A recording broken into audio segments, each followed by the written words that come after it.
Hello everyone, आप लोग को जीएस बाबा ऑनलाइन प्लेटफॉर्म पर स्वागत है। आज हम लोग स्ट्रक्चर ऑफ कंप्यूटर के भाग 5 देखेंगे। आज का पहला सवाल, निम्न में से कौन सी मेमोरी का सबसे कम एक्सेस समय है? Cache memory, magnetic bubble memory, magnetic core memory, random access memory. इसका सही जवाब है कैश मेमोरी। इसका सही जवाब क्या है जी? Cache memory, option number A. Cache memory का सबसे कम समय है। यह सीपीयू अर्थात सेंट्रल प्रोसेसिंग यूनिट तथा मेन मेमोरी के बीच का भाग होता है।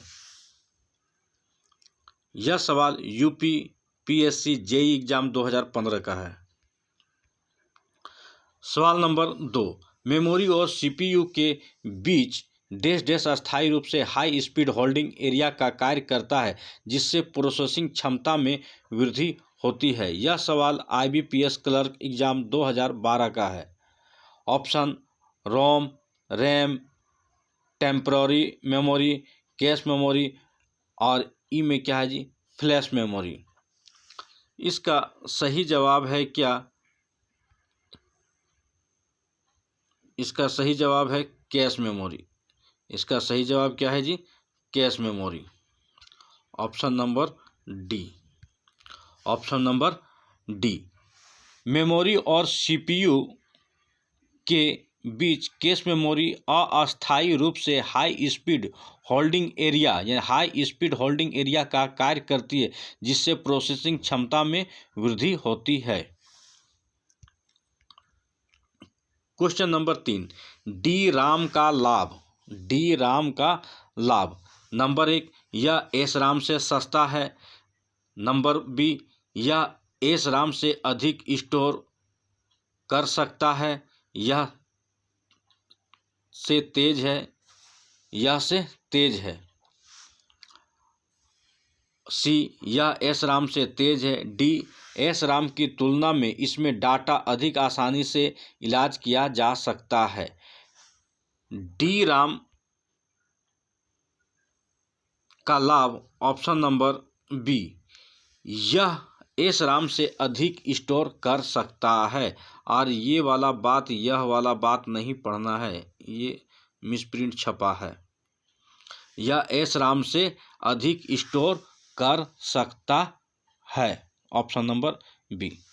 चलिए सवाल नंबर 4 देखते हैं।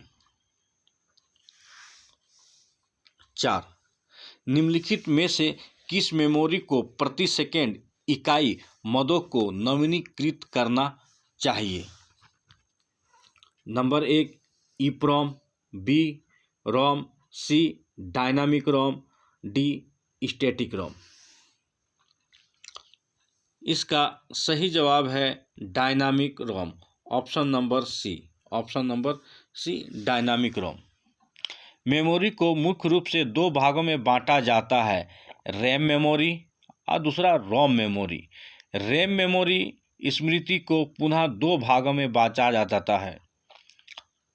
रैम को क्या है जी? पुनः 2 भाग में बांटते हैं। प्रथम को कहते हैं डायनामिक मेमोरी तथा दूसरे को कहते हैं स्टैटिक मेमोरी। डायनामिक रैम को अपने डाटा को बनाए रखने के लिए प्रति सेकेंड कई मदों को नवीनीकृत करना चाहिए, जबकि स्टैटिक रैम को ऐसा करने की आवश्यकता नहीं होती है।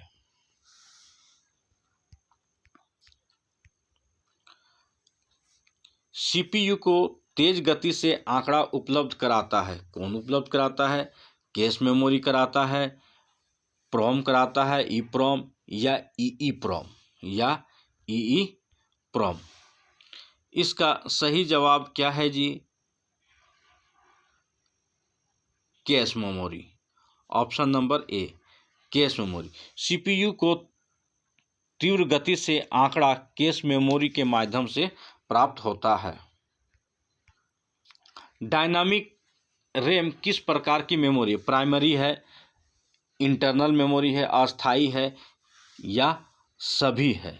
डायनामिक रैम एक प्राथमिक स्मृति का प्रकार है। क्या है जी? प्राथमिक स्मृति का प्रकार है, इसलिए ऑप्शन नंबर ए।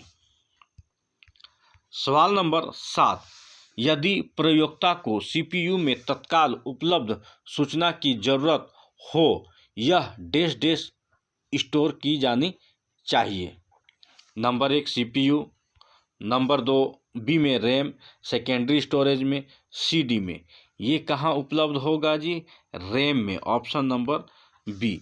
रैम में स्टोर की गई सूचना प्रयोक्ता का मतलब होता है यूजर की आवश्यकता पर तत्काल उपलब्ध हो सकती है।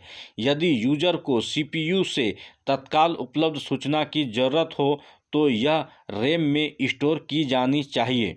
सीपीयू सेकेंडरी स्टोरेज, सीडी या टेप में नहीं हो सकता है। कहाँ होगा जी? बी ऑप्शन नंबर रैम में। चलिए सवाल नंबर 8, फ्लैश ड्राइव को लोकप्रिय रूप से डैश डैश के नाम से जाना जाता है। माइक्रो प्रोसेसर, रैम, रोम और पेन ड्राइव। इसका सही जवाब है option number D, pen drive के रूप में। फ्लैश ड्राइव को लोकप्रिय रूप से पेन ड्राइव के नाम से जाना जाता है। पेन ड्राइव को सीपीयू फ्लैश ड्राइव भी कहते हैं। पेन ड्राइव में आंकड़ा के भंडारण एवं उसे पढ़ने हेतु फ्लैश स्मृति तथा यूएसबी इंटरफेस का प्रयोग किया जाता है। सवाल नंबर 9, कंप्यूटर का रैम है CPU, computer software, operating system, computer hardware. Computer hardware. इसका सही जवाब है कि जो कंप्यूटर हार्डवेयर क्या है जी? सीपीयू का रैम है। रैम का मतलब होता है रैंडम एक्सेस मेमोरी। कंप्यूटर के सीपीयू के स्लॉट में लगाया जाता, यह एक प्रकार का कंप्यूटर का हार्डवेयर है। आज का सवाल नंबर 10 और अंतिम सवाल, निम्न में से रैम का दूसरा सबसे बड़ा माप कौन सा है? Terabyte, megabyte, byte, gigabyte. RAM का सबसे बड़ा माप होता है क्या है जी? Gigabyte, option number D. तब तक के लिए धन्यवाद। मिलते हैं एक नए और अच्छे वीडियो के साथ।